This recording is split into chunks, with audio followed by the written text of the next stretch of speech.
నిన్న బదులు ఇండివిజువల్ పుస్తకం ఒకళ్ళకి ఎవరికి వాళ్ళు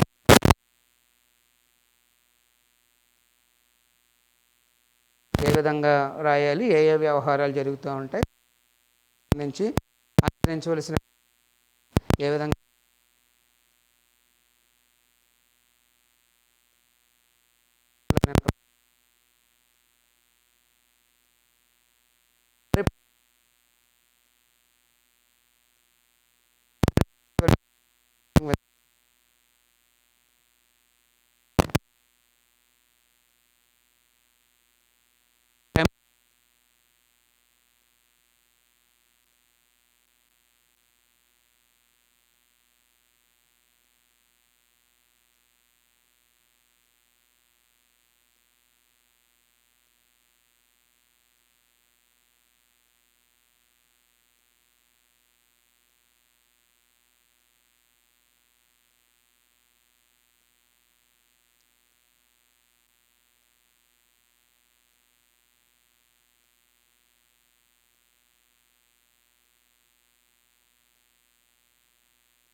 ఆఫ్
ఆన్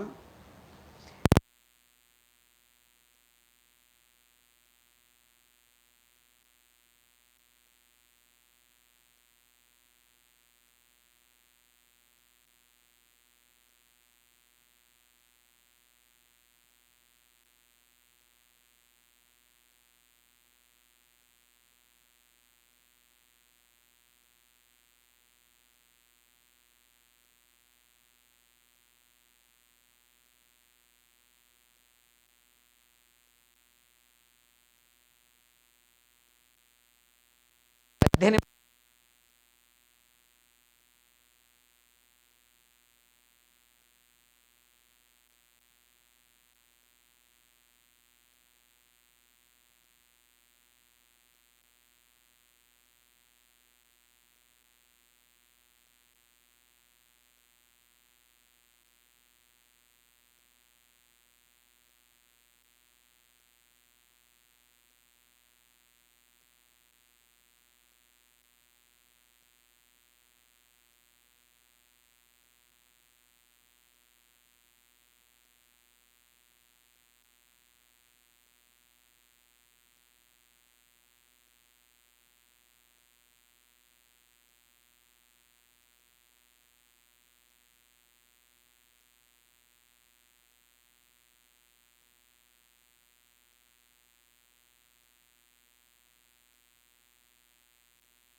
అండ్ సురేష్ ఇద్దరు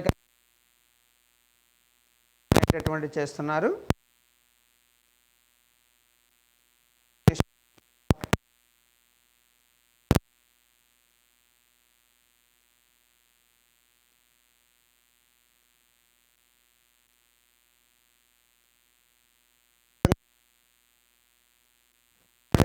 తరపున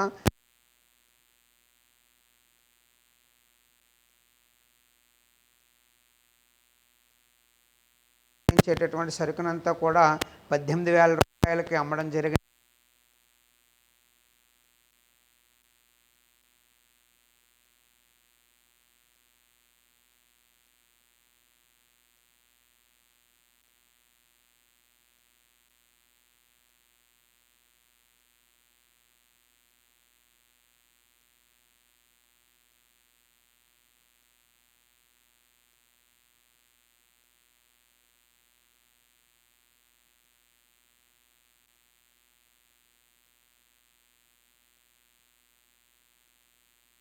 రాసుకోండి.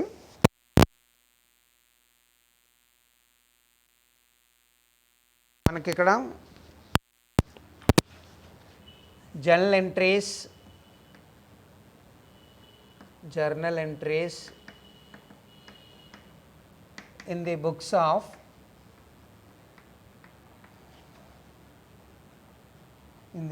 of రమేష్ పుస్తకాలలో చిట్టాపద్దులు. రమేష్ పుస్తకాలలో చిట్టాపద్దులు. ఓకే, మొట్టమొదటిగా రమేష్ సరుకు అనేటటువంటిది ఉమ్మడి వ్యాపారం నిమిత్తం ఇచ్చాడు. ఉమ్మడి వ్యాపార నిమిత్తం సరుకు తెచ్చినప్పుడు మనకి ఇక్కడ joint venture account debtor to goods or purchase account అని చెప్పామనుకున్నాం నిన్న పద్దు. సో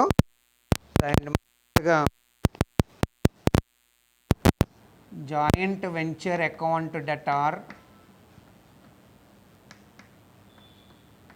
ఉమ్మడి వ్యాపారం ఖాతా debtor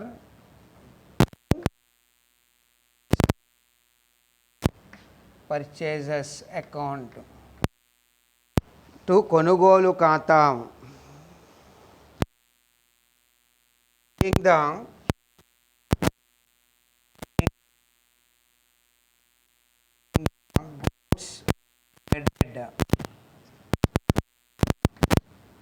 goods provided by Ramesh. కు 7,500 debtor to account 7,500 ఎందుకంటే ఉమ్మడి వ్యాపారం నిమిత్తము రమేష్ సరుకు అనేటటువంటివి తెచ్చాడు కాబట్టి. అలాగే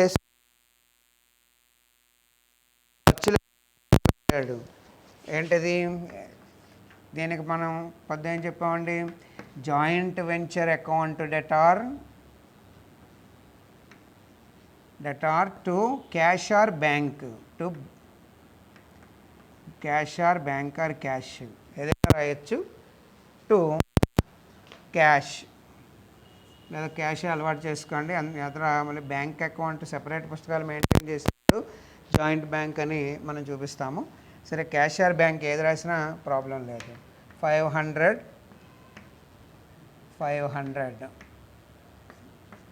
నరేషన్ వచ్చి బీయింగ్ ద ఎక్స్పెన్సెస్ పెయిడ్,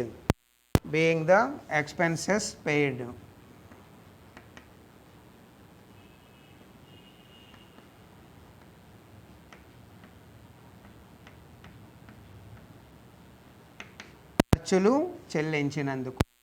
ఇక్కడ రమేష్ సరుకు తేవడము, రమేష్ ఖర్చులు పెట్టాడు. నెక్స్ట్ ఏం చేశాడు, సురేష్ కూడా సరుకులు సంస్థలోకి తీసుకురావడము, వాడు కూడా కొన్ని రకాల ఖర్చులు పెట్టాడు. కాబట్టి దానికి సంబంధించి మనం పద్దు రాయడము.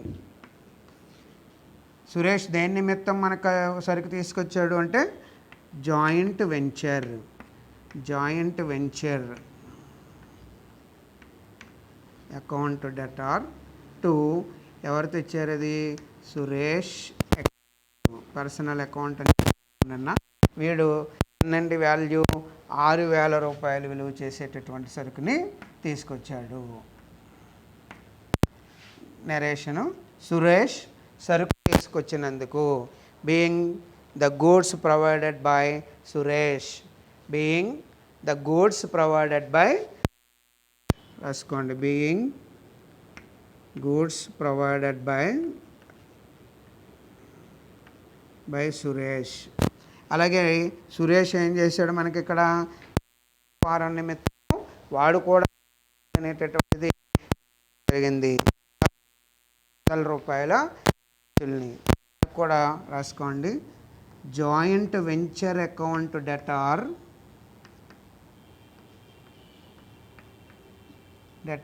To cash to Suresh account, to Suresh account ఎంతండి? 400, 400. Being expenses paid, being the expenses paid by Suresh, Suresh చెల్లించిన ఖర్చులకు. ఇక్కడ మీరు జాగ్రత్తగా గమనిస్తే ఇప్పుడు మనం రమేష్ పుస్తకాల్లో రాస్తున్నాము, అదే సురేష్ పుస్తకాల్లో రాయమన్నాడు అనుకోండి, ఈ ఫస్ట్ 2 పద్దులు కామన్గానే వస్తాయి. Joint venture account debtor to purchases account 6,000 అని చూపిస్తాము. అలాగే joint venture account debtor to cash అని చెప్పి 400 వేస్తాము. అక్కడ వాడు joint venture account debtor to Ramesh అని చెప్పి 7,500, అలాగే రమేష్ అని చెప్పి 500 రాస్తాం. అంటే వాడి దృష్టిలో క్వైట్ ఆపోజిట్. ఇక్కడ రమేష్ పుస్తకాల్లో రమేష్ రాసుకుంటున్నాడు, అదే సురేష్ రాసుకునేటప్పుడు వాడు పెట్టినటువంటి సరుకుని ముందు తీసుకుంటూ రమేష్ది తర్వాత చూపించడం అనేది చేస్తామన్నమాట. రమేష్ పుస్తకాలు బట్టి దానికి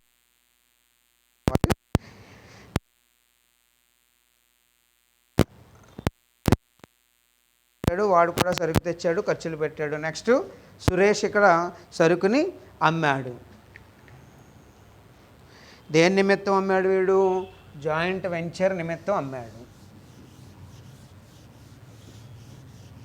సో నెక్స్ట్ ఎంట్రీ అమ్మకానికి.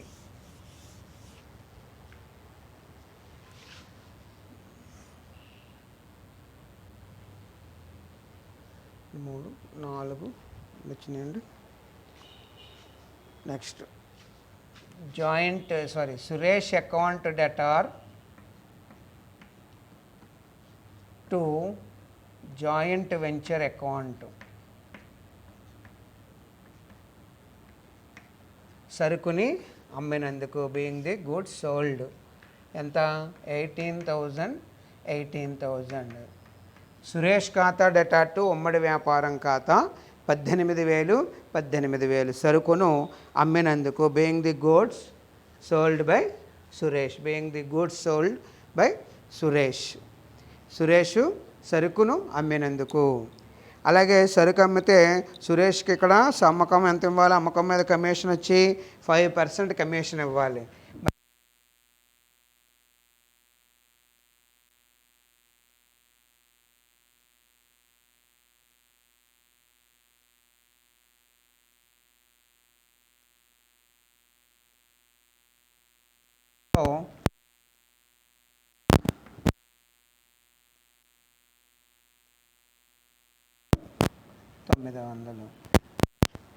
Paying the commission payable to సురేష్కు కమిషను చెల్లించవలసి.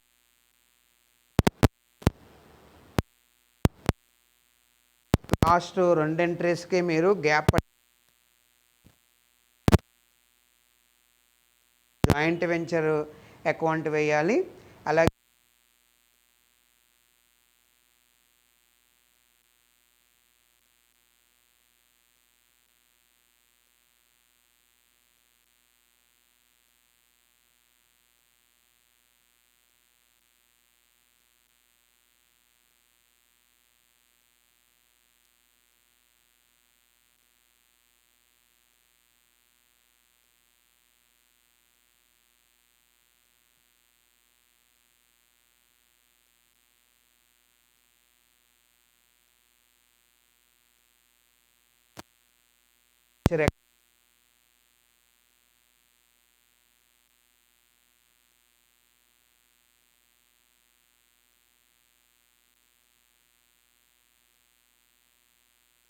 చేయాలన్నమాట. ముందు జాయింట్ వెంచర్ అకౌంట్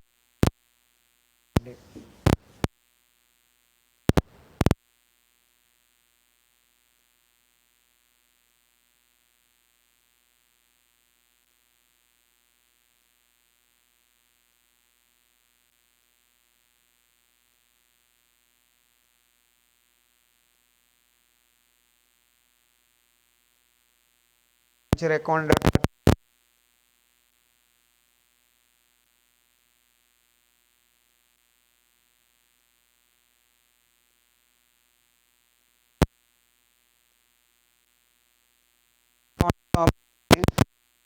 ఎగ్జామినేషన్ కూడా ఈజీగా లెగ్స్ మాత్రం వేసేయండి, ఈజీగా ఉంటాయి. చిట్టాబద్దుల కన్నా ఈజీ ఇవి. ఇక్కడ వాడు సరుకు తేవడము, వాడు ఖర్చులు పెట్టడము, అలాగే ఆపోజిట్ పార్టీస్ సరుకులు తెస్తే సరుకులు తేవడం, వాడు ఖర్చులు పెట్టడము, వాడు ఏదైనా అమ్మకాలు చేస్తే అమ్మకాలకు వేయడము, అలాగే కమిషన్ ఏమైనా నిర్ధారణ చేసుకుంటే కమిషన్ ఇవ్వడము, అలాగే ఏదైనా మిగిలి ఉన్నటువంటి సరుకుని ఇద్దరు పార్టీలు తీసుకోవడము లేదా ఒక పార్టీ ఏమైనా తీసుకున్నప్పుడు దానికి సంబంధించి అకౌంట్లో చూపించడం అంతే. తర్వాత ఇవ్వదేలినటువంటి మొత్తం కోసం వాడి యొక్క వ్యక్తిగత ఖాతాని లాభం లేదా నష్టం తెలియజేయడం కోసం జాయింట్ వెంచర్ అకౌంట్ని మనం తయారు చేస్తాము, అంతేనండి. అయితే ఇది కన్సైన్మెంట్ లాగా అనిపిస్తుంది, కానీ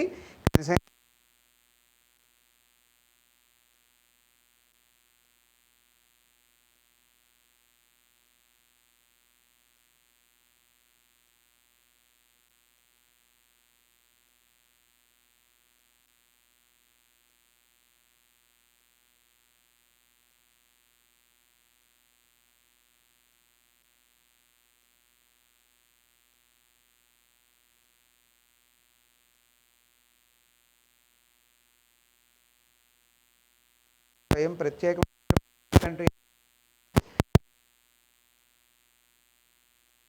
వెంచర్లో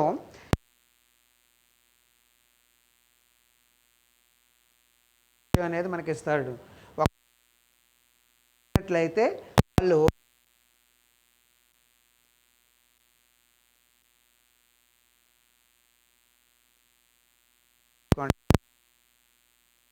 టైమ్స్ మనకి పర్సంటేజ్ షేరింగ్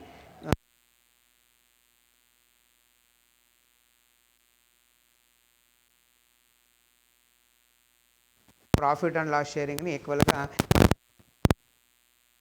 ఓకే, నెక్స్ట్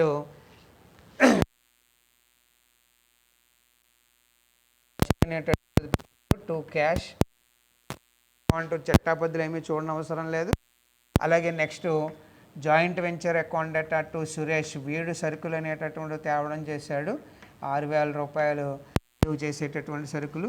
అలాగే వీడు ఖర్చులు అనేటటువంటిది పెట్టాడు, 400 రూపాయలు సరుకు అనేటటువంటి ఖర్చులు పెట్టాడు. అలాగే ఇక్కడ సురేష్ వచ్చి అమ్మకం అనేటటువంటిది చేశాడు కాబట్టి దీనికి ఆపోజిట్లో మనం చూపిస్తాము Suresh account debtor to joint venture అని. ఇక్కడ 18,000 రూపాయలకి సురేష్ అనేటువంటి వాడు సరుకు అమ్మడం జరిగింది. అలాగే ఇక్కడ సురేష్ 18,000 రూపాయలు సరుకు అమ్మిన దాని మీద 2% చొప్పున కమిషన్ అనేటటువంటిది ఇక్కడ సంస్థ ఇస్తున్నారు కాబట్టి, so to Suresh joint venture account debtor to Suresh 900 రూపాయలు చూపించడం జరుగుతుంది. ఒకవేళ ఇందులో ఏదైనా పార్ట్నర్స్ ఇద్దరు అనుకోండి, ఆ సరుకు తీసుకుని వెళ్ళేవి కూడా ఇక్కడే చూపిస్తాం ఇందులోనే. కానీ ఈ లెక్కలో మనకి ఏ సరుకుని కూడా తీసుకువెళ్ళడము, పార్ట్నర్స్ తీసుకువెళ్ళడం అనేటటువంటి చెప్పలేదు కాబట్టి ఈ జాయింట్ వెంచర్కి సంబంధించి ఇదే వ్యవహారం అనేటటువంటిది. నష్టం వచ్చింది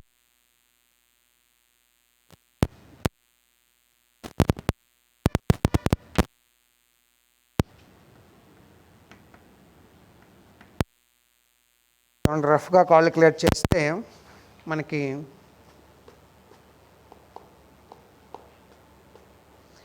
2,700 రూపాయలు లాభం అనేటటువంటిది వస్తుంది. ఈ రెండింటి యొక్క డిఫరెన్స్ మనం చూసినట్లయితే ప్రాఫిట్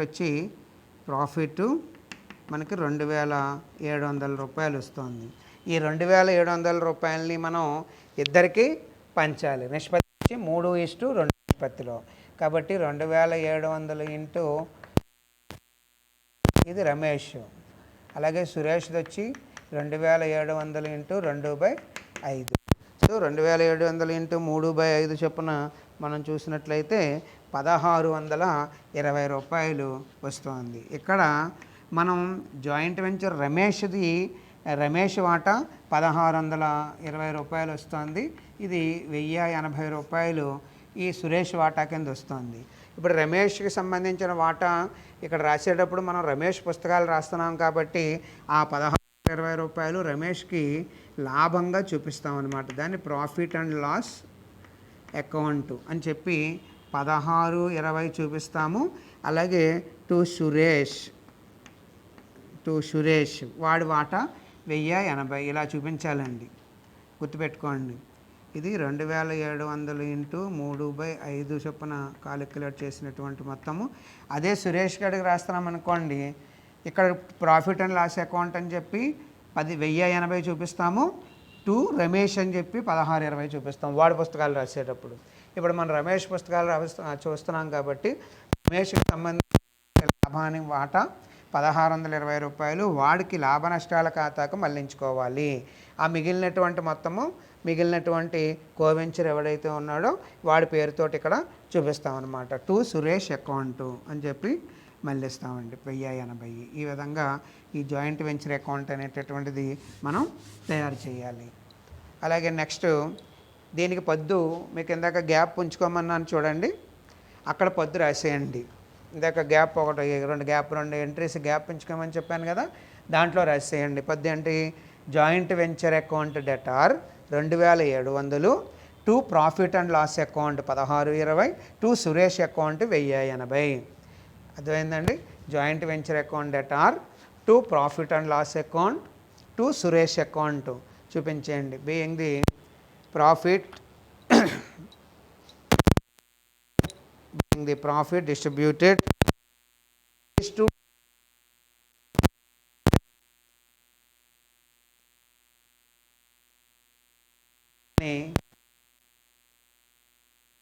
పంచడం. అక్కడ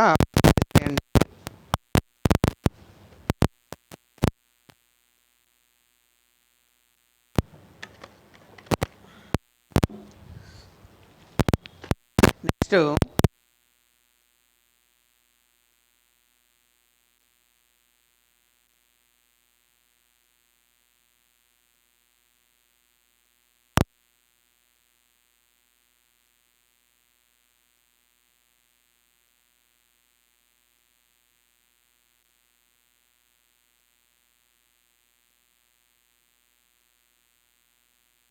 మార్కులు ఎగ్జామినేషన్ ఇట్లాగే అడుగుతున్నారు.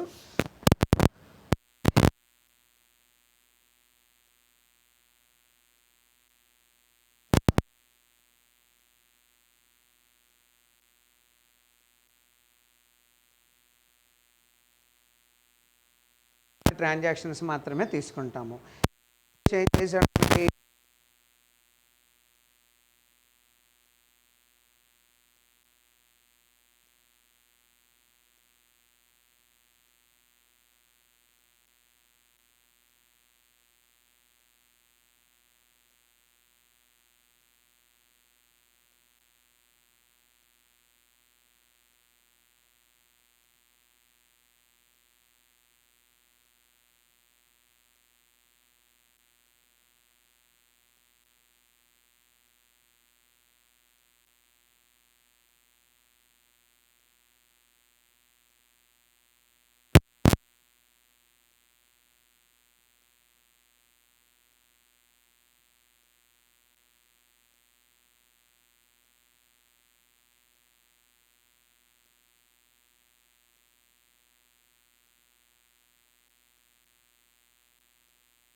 కి మనం ఆ లాభంలో వాటా అనేటటువంటిది ఇవ్వడం జరిగింది. 18 రాసాం దానికి. Joint venture account డెటా to Suresh ఖాతా బై జాయింట్ వెంచర్ 1080 వాడి షేరు.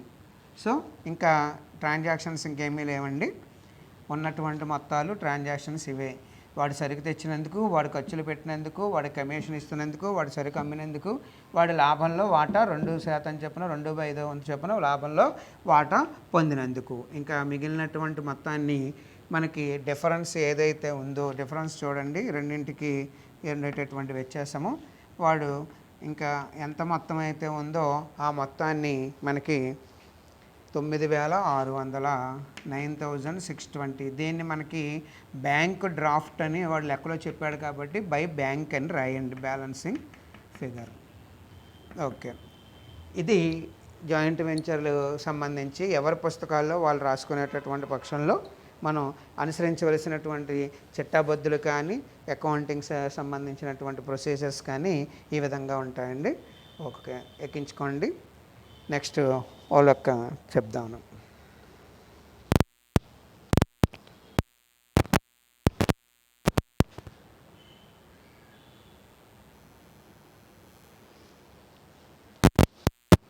మరొక రాసుకోండి.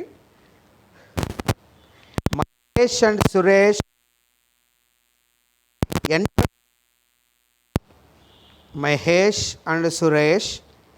entered into a joint venture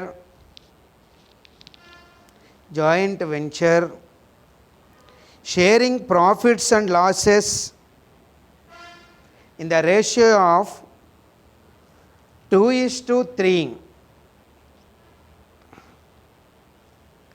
2:3. Mahesh మరియు సురేష్ ఉమ్మడి వ్యాపారంలోనికి ప్రవేశించి వచ్చిన లాభ నష్టాలను 2:3 నిష్పత్తిలో పంచుకోవడానికి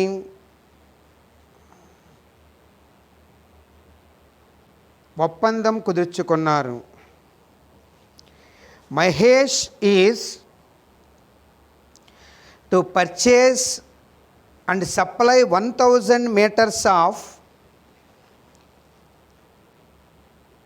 1,000 meters of cashmere silk costing at the rate of rupees 60 per meter and incurred packing expenses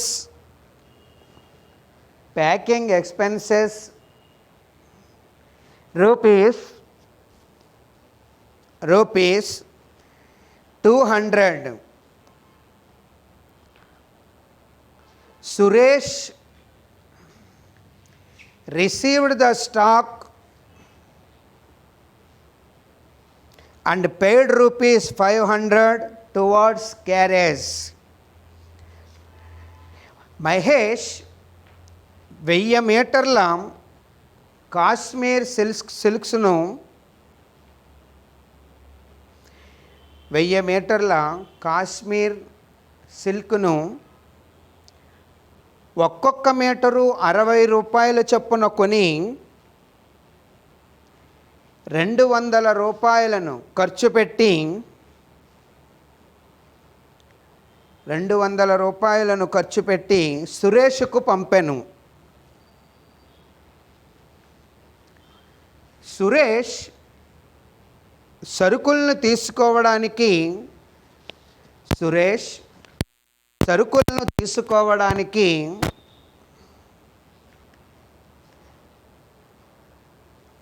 500 రూపాయలు ఖర్చు పెట్టెను. నెక్స్ట్ పేరా రాసుకోండి. Suresh accepted A bill for 3 months for rupees 20,000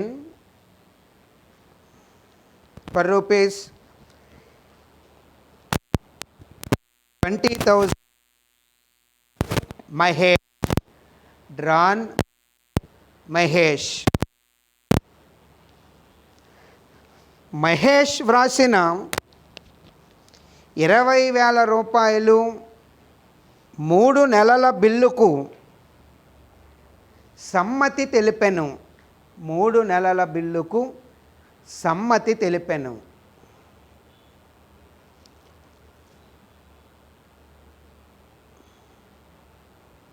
The bill was discounted with the bankers at rupees.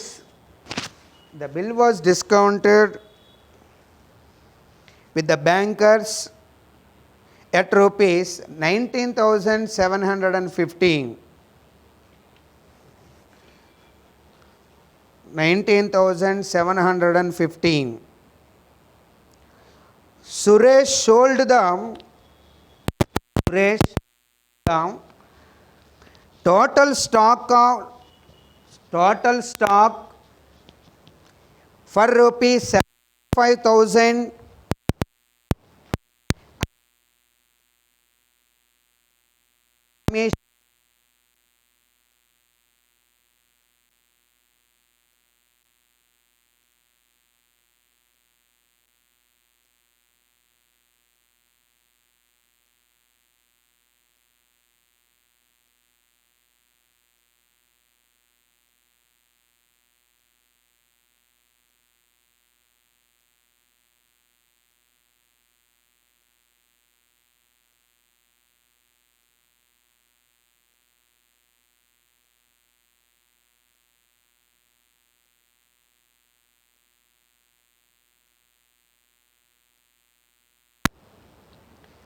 ₹75,000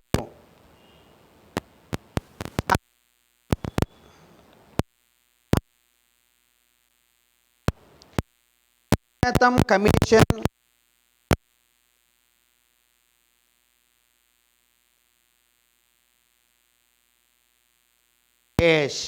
Mahesh పుస్తకాలు చేయండి. మనకి ledgers అడుగుతారు. మనకు ledger ప్రిపరేషనే కొంచెం ఈజీగా ఉంటుందని చెప్పుకున్నాను కాబట్టి రేపు క్లాసులో ఈ ఖాతాలు అనేటటువంటిది ఎలా తయారు చేయాలో చూద్దామండి. ఈ లోపల చట్టాబద్దులు కూడా మీరు ఇంటి దగ్గర ఒకసారి చూడండి. దానికి అనుగుణంగా ఖాతాలు అనేటటువంటిది వ్రాద్దాము. Okay, thank you.